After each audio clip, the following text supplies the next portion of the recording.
Hi, welcome to our channel where we share the most intriguing stories. When Andrew Miller set foot on the land his grandfather left him, he saw freedom and a fresh start. But building his dream home would spark a war he never expected, with a relentless HOA president determined to stop him at any cost. What began as construction turned into a battle for justice. I'd always imagined what it would feel like to stand on my own land, a blank canvas stretched across 15 acres of rolling hills, woods, and open sky. And that morning, when I finally set foot on the property my grandfather left me, I felt like a king surveying his quiet kingdom. Sure, it wasn't polished. There were wild patches of weeds, an old rusted gate, and a gravel driveway that had more potholes than stones, but it was mine. All mine. After years of cramped city apartments and listening to neighbors' arguments through thin walls, this was the freedom I'd been chasing. And now I was here, blueprint in hand, ready to build the house I'd been sketching since college. The first few hours felt like a dream. The construction crew arrived right on time, unloading tools, setting up temporary fencing, marking foundations. I walked the site with the foreman, discussing materials, double-checking the angles of the sun for the big south-facing windows I'd always wanted. By noon, the hum of engines and the rhythmic clatter of hammers filled the air. I sat on the tailgate of my truck, sipping coffee, watching the place come alive. It was all happening. Then she appeared. At first, I thought she was just a curious passerby. She marched up the gravel drive in pristine white sneakers, wearing oversized sunglasses and a blazer like she was headed to a board meeting. She held a sleek leather folder in one arm, and a tight smile was plastered on her face like a badge of authority. I stood up, wiping dust off my jeans. "Can I help you?" I asked. She tilted her head, the smile sharpening. "You must be Mr. Miller." "I'm Karen Stafford, president of the Oakfield Estates Homeowners Association." Her voice carried that clipped, no-nonsense tone that instantly put me on alert. I nodded slowly. "Nice to meet you, Karen. But just so we're clear, this property isn't part of Oakfield Estates. It's a separate parcel, not under HOA jurisdiction." She laughed softly, almost pityingly.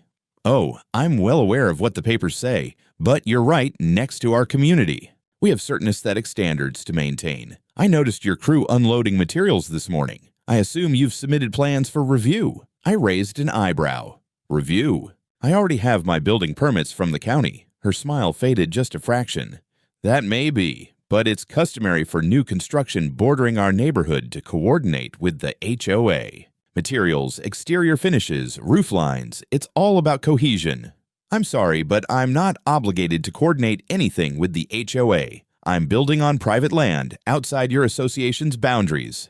I kept my tone polite but firm. Karen's lips pressed into a thin line. "Well," she said briskly, flipping open her folder to reveal a stack of papers. "I'll need to take down details about the construction, for records, and I strongly advise you to reconsider cooperating. We've had issues before with non-compliant developments impacting property values." I crossed my arms. "I appreciate your concern, but I've done everything legally. If you have a problem, I suggest you take it up with the county, not me." For a moment, she just stared at me, like she wasn't used to hearing no. Then the smile returned, colder this time. "Very well, but don't be surprised if the community voices its objections." With that, she snapped the folder shut, turned on her heel, and walked back down the driveway, her sneakers kicking up little puffs of dust with each step. I watched her go, my chest tightening with a sinking feeling I couldn't quite place. This wasn't the last I'd see of Karen Stafford, and something told me her idea of objections wasn't going to be a friendly neighborhood petition. The next morning started just like the last. Early coffee, crew rolling in, engines humming. We were making real progress. The concrete guys had arrived to start pouring the foundation. I was going over measurements with the foreman when the sound of tires crunching gravel drew my attention. I turned to see a sheriff's deputy pulling up the driveway, lights off, but that unmistakable air of official business hovering around him. He stepped out of the cruiser, hand resting casually on his belt. "Morning, sir. I'm Deputy Collins. Got a report of illegal construction happening out here. Thought I'd swing by." I blinked. "Illegal? From who?" He checked his notepad. "A Ms. Karen Stafford says you're building without proper permits, creating safety hazards, disturbing the peace. A few other things." He looked around, unimpressed by the supposed chaos. "You got your paperwork?" Sure do. I reached into my truck, pulled out the folder where I'd been keeping every permit, approval, and inspection letter like my life depended on it. Handing it over, I watched as he flipped through each sheet carefully. "Everything's in order here," he said after a minute, handing it back. "Looks like you're good to go." I let out a breath I hadn't realized I'd been holding. "Appreciate it, Deputy. Sorry you had to come all the way out," he shrugged. "Part of the job. We get calls like this sometimes.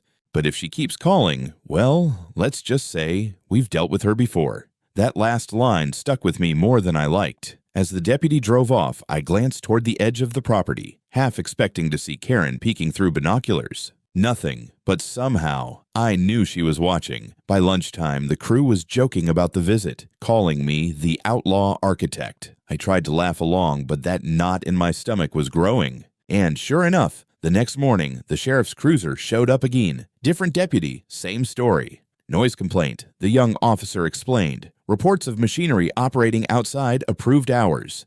I checked my watch. "It's 9:30 in the morning." He nodded. "Yeah, not exactly a violation, just had to check." That afternoon, Karen made a personal appearance. She stood outside the temporary fence, arms crossed, snapping pictures on her phone like she was gathering evidence for an expose. "Everything okay, ma'am?" I called out. She didn't answer, just clicked another photo, turned, and walked away without a word. It didn't stop there. Over the next few days, the police kept coming, each time citing a different complaint from Karen. Debris visible from the road, unsafe equipment storage, unauthorized workers on site. Each time, I'd show the officers the paperwork. They'd apologize and leave. By the end of the week, the crew was grumbling. "Boss, is this going to be every day?" one of them asked. "Feels like we're being harassed." I didn't have a good answer. Even the foreman, a guy who'd worked job sites for 30 years, was getting rattled. "I've seen nosy neighbors before," he muttered. "But this one's something else." That night, as I sat on the tailgate with a beer, watching the sun dip below the hills, I wondered what Karen's endgame really was. She wasn't just annoyed. She was laying siege. And I had the sinking feeling she was just getting started. By the start of the second week, the daily visits from the sheriff's department had become a grim routine. It was almost comical. Almost. Every morning, like clockwork, a patrol car would pull up my driveway. Some days it was Deputy Collins again. Other days a different officer, always polite, always apologetic, always tired of the same song and dance. "Sorry to bother you again, Mr. Miller," one deputy told me as he unfolded a slip of paper. "We got a report of unlicensed workers on the premises." I sighed. "Want to see their IDs? I've got copies of every subcontractor's credentials right here." He waved a hand. "Not necessary, just needed to log the visit. Frankly, we know what's going on." Karen wasn't even bothering to be subtle anymore. Some days, I'd catch her standing at the edge of her property line with a pair of binoculars, jotting notes into a little book, like some wannabe building inspector. Other times, she'd stroll by in broad daylight, phone held high, filming the workers, the equipment, the dirt piles, muttering under her breath about community standards and environmental violations. It wasn't just the cops anymore either. I started getting official-looking letters from the county. Anonymous complaints had been filed claiming I was burning unauthorized waste.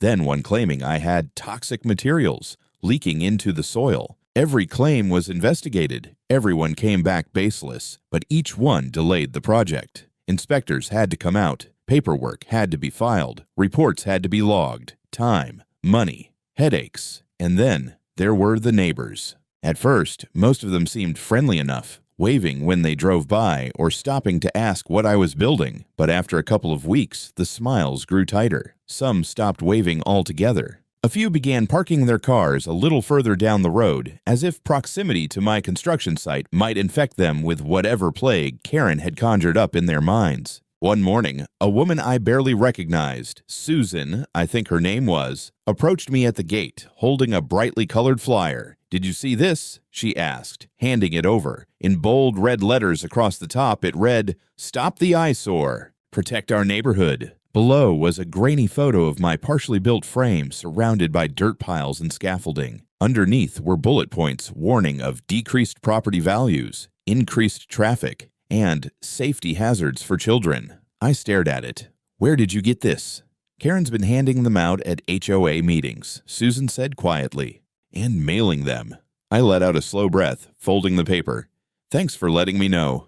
She glanced around nervously, then walked off without another word. That afternoon, Karen showed up again, this time with a clipboard and 3 other HOA board members in tow. They stood just outside the fence, pointing at things, writing furiously, snapping photos. "You're trespassing," I called out. "Stay on your side of the property line." Karen gave me that same cold smile I'd seen on day 1. "We're conducting a community compliance survey." I nearly laughed. "Of a property that isn't part of your community?" She didn't answer, just kept writing. The crew was watching now, whispering among themselves. The foreman shook his head. "She's trying to wear you down," he said quietly.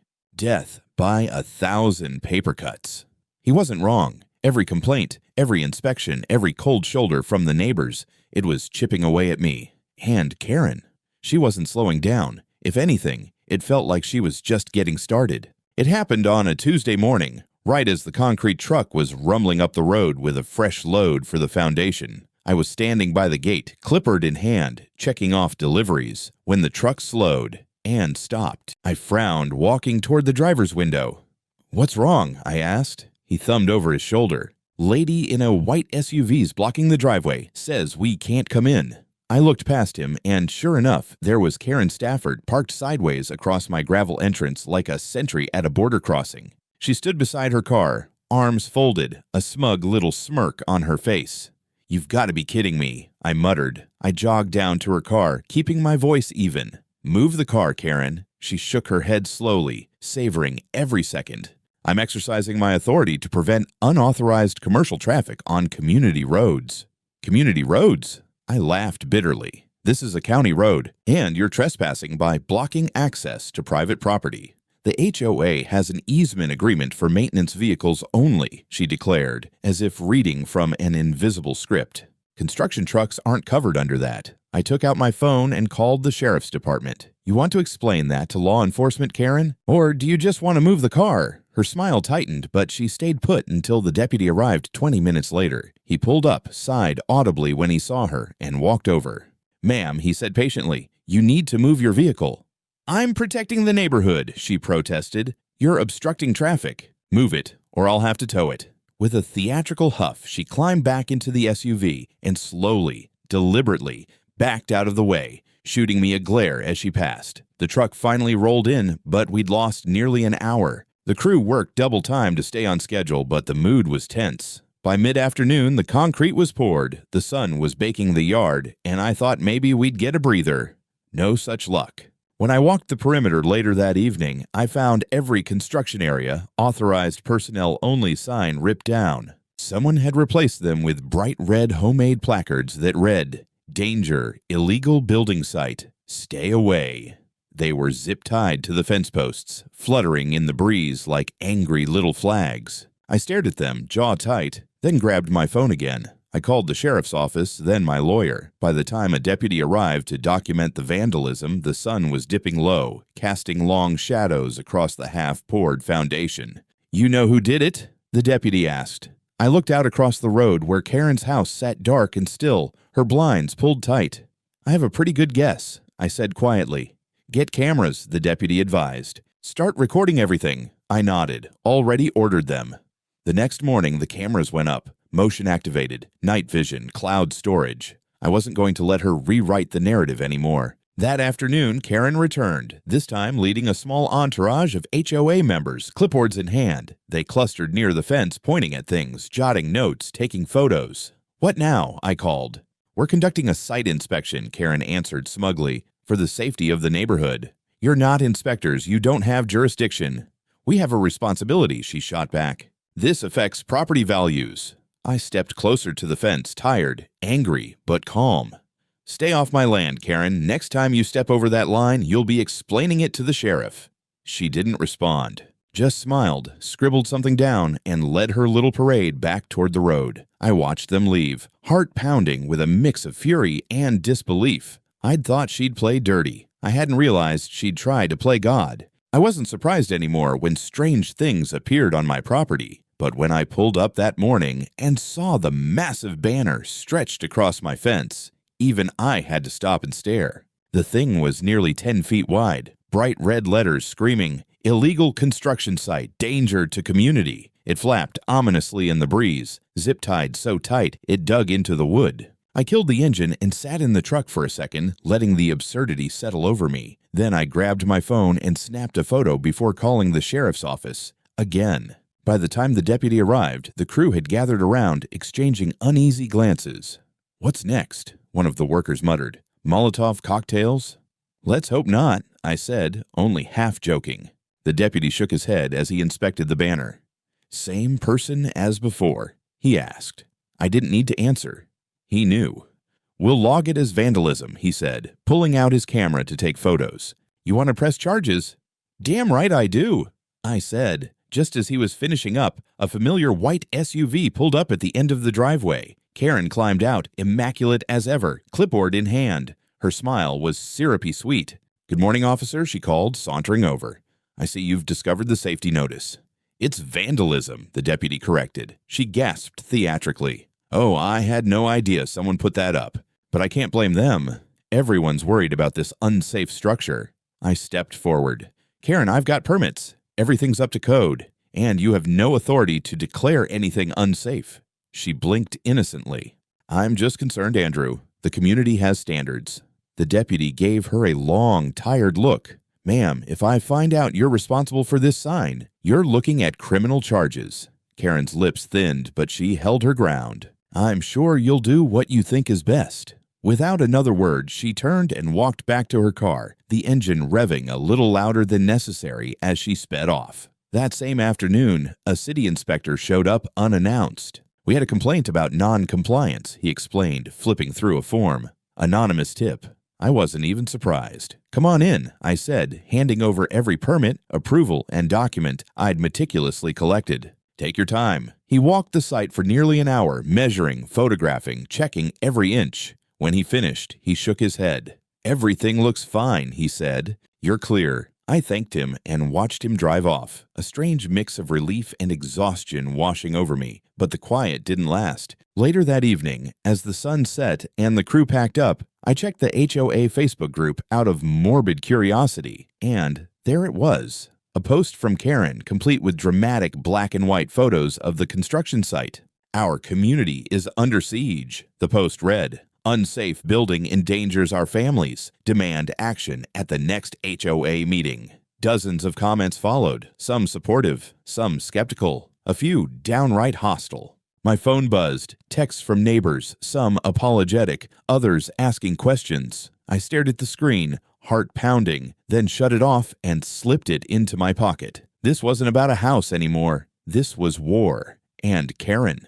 She wasn't pulling punches. It was just past midnight when my phone buzzed, jolting me out of a half-sleep. At first, I thought it was a spam call, but then the notification flashed. Motion detected. North fence camera. I sat up instantly, adrenaline kicking in as I tapped the live feed. The screen lit up with grainy black and white footage. 3 men in reflective vests milling around the gate, one of them holding a bolt cutter. Behind them, a flatbed truck idled quietly, its headlights off but engine rumbling low. My chest tightened. I grabbed my keys, phone already dialing 911 as I pulled on my jeans. "This is Andrew Miller," I told the dispatcher. "Someone's trying to break into my property, construction site on Pine Hill Road. I've got it on camera. Looks like they're about to breach the fence." "We're dispatching units," she assured me. "Stay on the line. Don't approach them." "Yeah, right." By the time I screeched up the driveway 10 minutes later, the bolt cutters had done their job. The gate hung crooked. One hinge snapped clean off. The truck had pulled halfway onto the property, a small bulldozer still chained to its trailer. One of the men stood at the controls, fiddling with the ignition. Another held a flashlight, scanning the site like he was looking for something to demolish first. I killed my headlights, parked behind a mound of dirt, and switched on the floodlights from the control app. Instantly, the entire site lit up like a prison yard. The men froze, deer in headlights. "You're trespassing," I yelled through the truck's PA system. I'd had it wired with speakers after the last stunt Karen pulled. "Police are on their way. Step away from the equipment and leave the property." One of them bolted immediately, vanishing into the trees. The other 2 hesitated, then scrambled back toward the truck. But in their rush, One guy tripped, dropping a thick envelope that skidded across the gravel. I sprinted toward it as sirens wailed faintly in the distance. Inside the envelope was a contract, letterhead from a local contractor I recognized. Scrawled at the bottom in unmistakable bold print, authorized by Karen Stafford. My stomach turned. The first squad car tore up the driveway moments later, lights flashing. Officers spilled out, weapons drawn, ordering the remaining men to the ground. "We thought it was authorized," one of them shouted. "And we were just told to clear unsafe structures." I handed the contract to the lead officer, my hands shaking from anger, not fear. "Karen sent them," I said flatly. "She tried to bulldoze my property." He read the signature, then blew out a slow whistle. "Looks like she crossed a line tonight." The men were cuffed, read their rights, and loaded into the cruiser. The officer assured me a detective would follow up in the morning. "This isn't just trespassing anymore," he added. "This is criminal damage and conspiracy." As the last taillights disappeared down the drive, I stood in the eerie quiet of the floodlit yard, heart still pounding. The bulldozer sat untouched, gleaming under the harsh white lights. My broken gate creaked softly in the breeze. I pulled out my phone, stared at the contract again, and shook my head. She really did it. She really went that far. And now, finally, I had the proof. I didn't sleep that night. Even after the police cleared the scene, even after the bulldozer was hauled off as evidence, even after the last cruiser disappeared down the road, I sat on my porch staring into the dark, waiting for something else to happen. By sunrise, I was exhausted but wired, phone clutched in my hand, a permanent frown etched into my face. At 8 a.m. sharp, my lawyer, Sam, called. "I heard about last night," he said. No small talk. "I've already talked to the police. They've got enough to bring charges against Karen. That contract you found, it's the smoking gun." I let out a low breath. "You think they'll actually arrest her?" "Andrew," he said dryly, "she hired a crew to illegally bulldoze your property under a forged claim of authority. Yeah, they're arresting her." He wasn't kidding. By 10 a.m., I got the call. Karen Stafford had been arrested at her home, still in her silk bathrobe, hauled off in handcuffs while neighbors watched from their windows. According to the deputy who called me, she'd put up quite the performance, demanding to see their badges, threatening lawsuits, insisting this was all a misunderstanding. None of it worked. The charge sheet was long. Criminal trespass, attempted property destruction, conspiracy to commit vandalism, and, thanks to the stack of forged documents they found in her office, a fat count of fraud. I couldn't help but smile. "Finally," I whispered to myself, but it got better. Later that day, Sam forwarded me copies of the police reports. Turns out Karen hadn't just authorized that late-night bulldozer stunt. She'd spent the last month trying to get my land forcibly annexed into the HOA. Fake maps, falsified applications to the county zoning board, even a doctored signature she'd claimed was my grandfather's, supposedly agreeing to fold the land into Oakfield Estates before he died. I read every word twice, a cold mix of shock and vindication settling in. She hadn't just wanted to stop my house, she'd wanted the whole property. She was playing a long con, Sam said when I called him back. If that bulldozer had knocked down enough to make it unsafe, she planned to petition the county to declare it abandoned. Then the HOA could claim easement rights. I stared at the contract again, the forged signatures, the emails they'd recovered. "She really thought she could steal it," I muttered. "She almost did," Sam said grimly. "But you had those cameras, and she was arrogant enough to put her name on everything." That evening, the local paper ran the headline, "HOA President Arrested in Land Grab Scheme." I read the article 3 times, sipping a well-earned whiskey on my porch as the last light faded from the sky. Across the street, Karen's house sat dark and silent, her car gone from the driveway. For the first time in weeks, no one stood at the fence with a camera. No clipboard patrols hovered near my gate. Just quiet. And for the first time in weeks, I felt like this land was really mine again. The courthouse smelled faintly of old paper and disinfectant, and the hum of fluorescent lights overhead gave the whole place a sterile, surreal vibe. I sat beside Sam at the defense table, a neat stack of evidence folders spread between us. Across the aisle, Karen sat flanked by her attorney, looking pale but still somehow defiant, like she thought this was just another HOA meeting she could control with a raised eyebrow. "Don't let her theatrics fool you," Sam whispered. "She's rattled."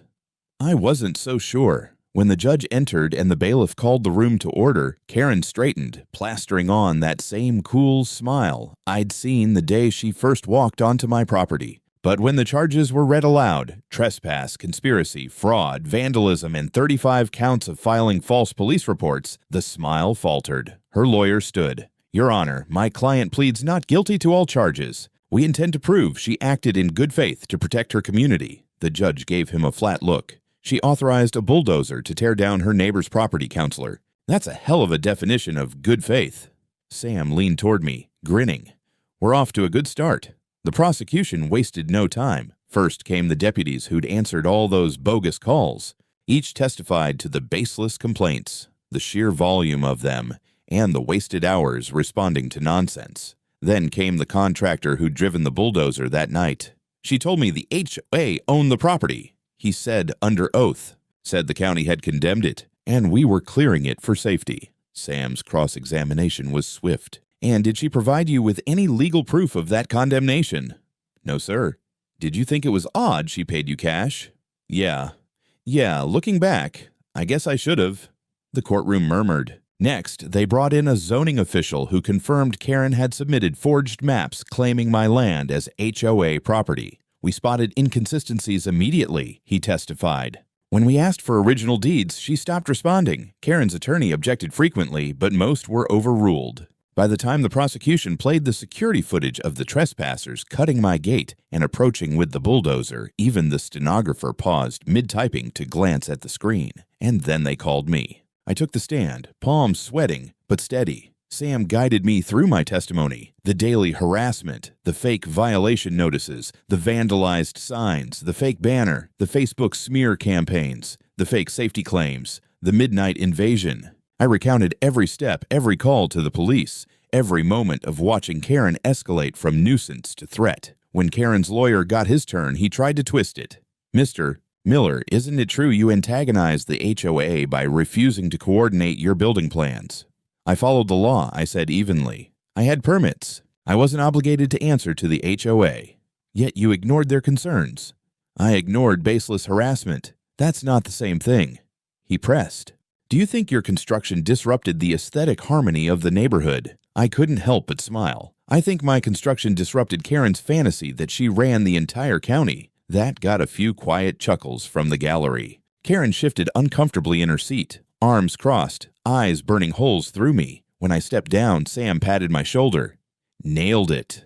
As court adjourned for the day, I glanced back at Karen. For the first time, I saw cracks in her armor, tired eyes, clenched jaw, a flicker of doubt. And for the first time, I let myself believe. Maybe she wasn't invincible after all. The courtroom was unusually quiet as we all filed back in for the verdict. The hum of whispered conversations had faded, replaced by a thick, expectant silence. I sat at the defense table next to Sam, my hands folded tight in my lap. Across the aisle, Karen sat rigid, lips pressed into a thin line, her lawyer whispering urgently in her ear. She wasn't smiling anymore. "All rise," the bailiff called. The judge entered, looking every bit as tired as the rest of us after 3 long days of testimony. He settled into his chair, adjusted his glasses, and looked over the paperwork in front of him.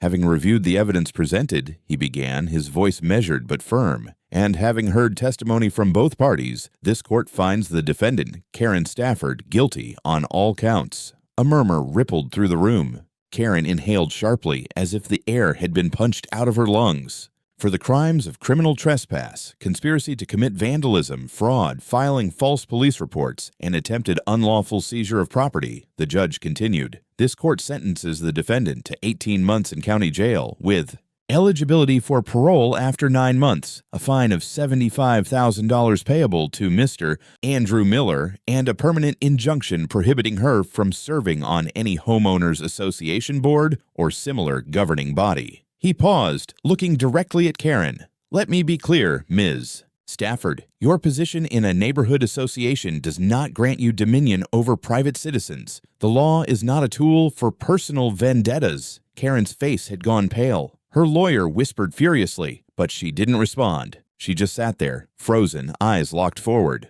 "Court is adjourned," the judge announced, slamming the gavel. The room erupted in a low wave of reactions. Some gasps, some quiet cheers from a few bold neighbors in the back. I let out a breath I hadn't realized I'd been holding for weeks. Sam leaned over, grinning. "That's one hell of a victory, my friend." I shook his hand. "Couldn't have done it without you." As the deputies moved to cuff Karen, she finally seemed to snap out of her daze. "This isn't over," she barked, twisting in her seat. "You think you've won? I was protecting our community. I did what no one else had the guts to do." "Yeah," I muttered under my breath, watching as they let her out. "You sure did."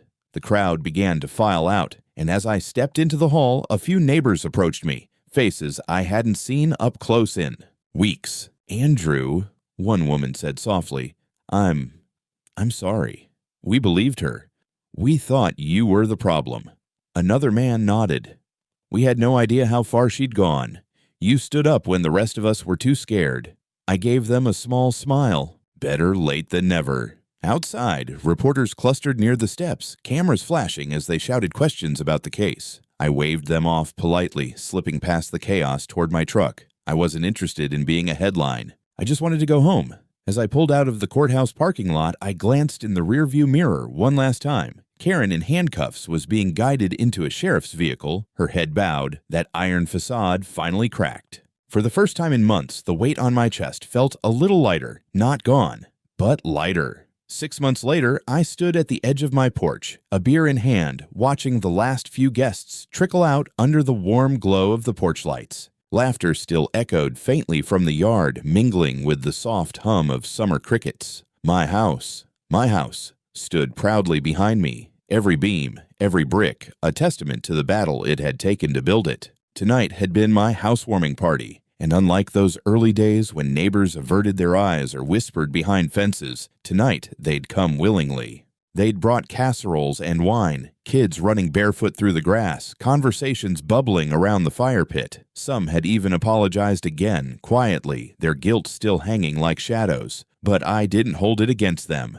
They'd been caught in Karen's web, same as I had. I leaned against the railing, looking out over the land. The rolling acres stretched peacefully under the moonlight, the construction equipment long gone, the scars of the bulldozer tracks now covered by fresh grass. No more banners, no more false violation signs, no more HOA patrols lurking at the fence. Above the front door, a small plaque gleamed under the porch light.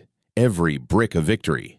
I'd had it made the day after the sentencing. Inside, the house was exactly what I'd dreamed of all those years. Wide windows framing the trees, warm wood floors underfoot, a kitchen that opened onto the patio where friends now lingered over the last slices of pie. The kind of home that wasn't just shelter, it was earned.